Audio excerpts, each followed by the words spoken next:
Hi, I'm Michael Granovetter. I'm a medical student at the University of Pittsburgh and researcher at Carnegie Mellon. And today I'm really excited to talk about my recent work examining changes in the visual system pre to post surgery in a single case of a pediatric patient with an occipital lobectomy. But before I get into the weeds about this very specific patient case, I want to first give some quick highlights of what we know about development of the visual system in the healthy child brain. Specifically, in this talk, I'm going to be discussing changes in the brain that occur over development to support visual recognition. Different visual categories are represented in the brain, and prior neuroimaging work has made clear that the extent to which some categories are represented across the two hemispheres changes over the course of development.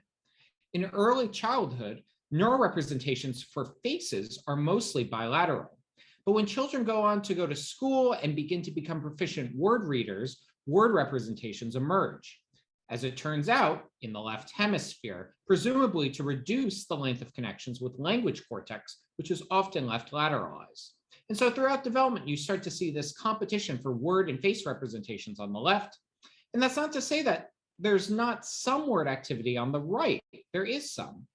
But you see most of the competition playing out on the left, such that by adulthood, there's chiefly word representations in the left hemisphere and faces are mostly relegated to the right, even though we see some bilateral representations for both. But because word representations typically emerge in mostly left cortex, this begs the question of whether the left hemisphere is itself necessary for word recognition. This appears to be the case based on data from adults with lesions to occipitotemporal cortex, or as I will abbreviate throughout this talk, OTC. Adult patients with focal lesions to left OTC, where word representations often emerge, can show specific impairments in word reading. The fact that such a focal lesion to left OTC can result in such a specific impairment suggests that neither preserved tissue ipsilateral to the lesion, or ipsilesional cortex, nor cortex contralateral to the lesion, or contralesional cortex, is sufficient for word recognition. But we know that the segregation of word and face representations emerges over development. So that raises the question of whether the child brain may be plastic enough such that in the face of a left-sided lesion, like that of a pediatric patient shown here, preserved cortex, whether ipsilesional or contralesional, can support both faces and words. You'll recall from earlier that I noted that hemispheric representations are not perfectly dichotomous. Both hemispheres are seemingly capable of developing representations for different visual categories, even if biases come to exist by adulthood.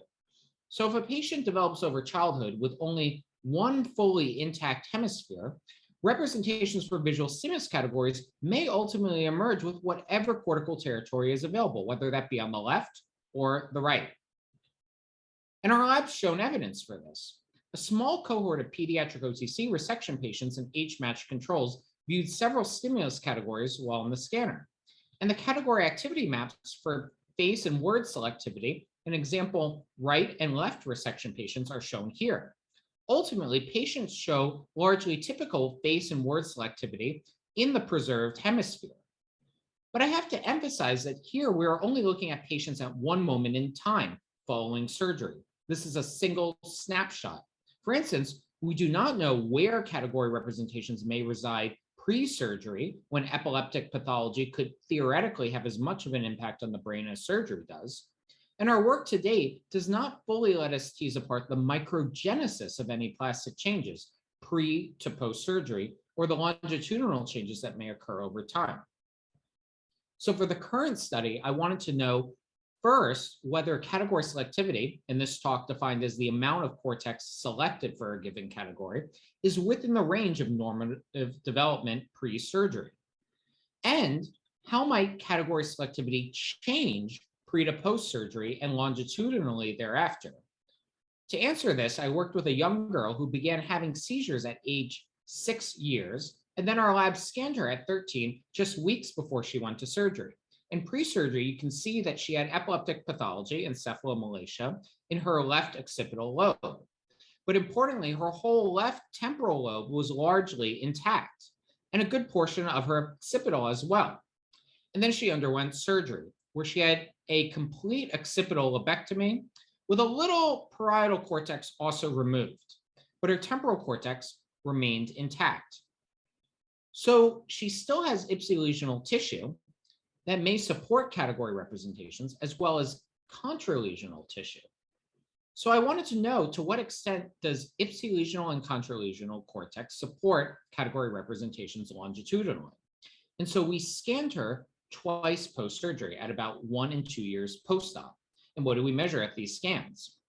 Well, the patient underwent functional MRI with a simple category localizer. We showed different blocks of stimuli: faces, objects, words, houses, scrambled objects.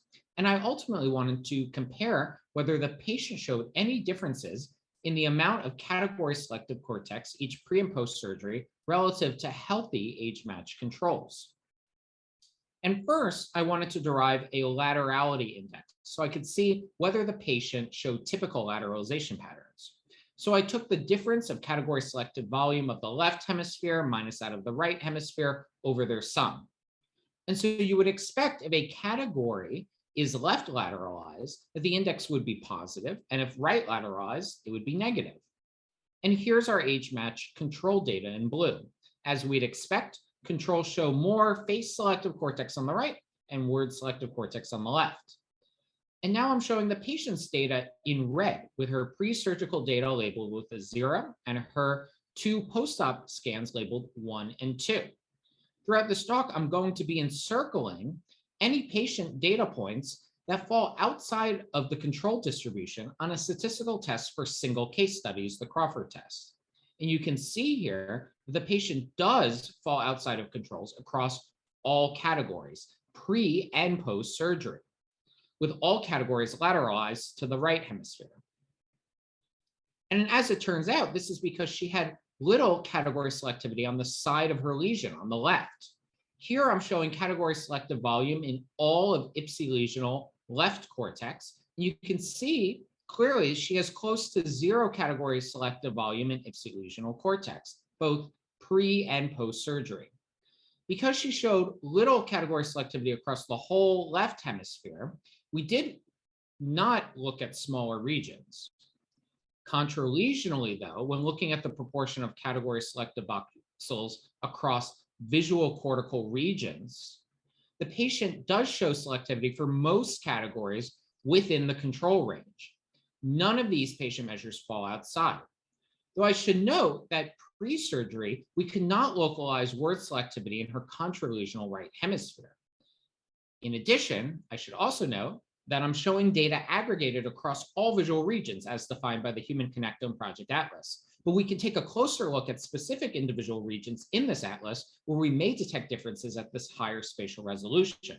And I did this and found that across categories, there were largely no patient differences pre or post surgery from controls, but with one main important exception being on word selectivity. Here I'm showing those regions in visual cortex where controls show word selectivity, mostly in the left hemisphere. And this patient, despite at the age of 13, not really showing any word selectivity, 2 years after surgery, has significantly more word selectivity in her right V4 and fusiform than do controls.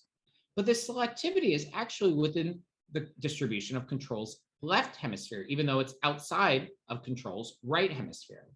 That is, 2 years post-surgery, her right hemisphere comes to look like the left hemisphere of controls. This suggests that word selectivity emerges in the right hemisphere, and in this case, such emergence occurs multiple years after resection. So, a couple of points to come away with. One is that pre and post surgery, the patient doesn't show much ipsilesional category selectivity. Contralesionally, she does appear to show typical selectivity for most categories, although none for words. And only post surgery does she show relatively high word selectivity in the right hemisphere. Now, I want to emphasize that this is just a case study, a single patient, and there are a lot of variables, a big one being age, that make it difficult to causally say that surgery resulted in the emergence of word selectivity in the right hemisphere. But it's compelling data that should motivate future cohort studies to better understand surgery's direct effects on plasticity. And so with that, I'd like to thank all of my co-authors, Drs. Liu, Mallow, Patterson, and Berman, the participants and their families, at my funding sources, and please don't hesitate to email me if you have any questions. Thanks so much. for listening.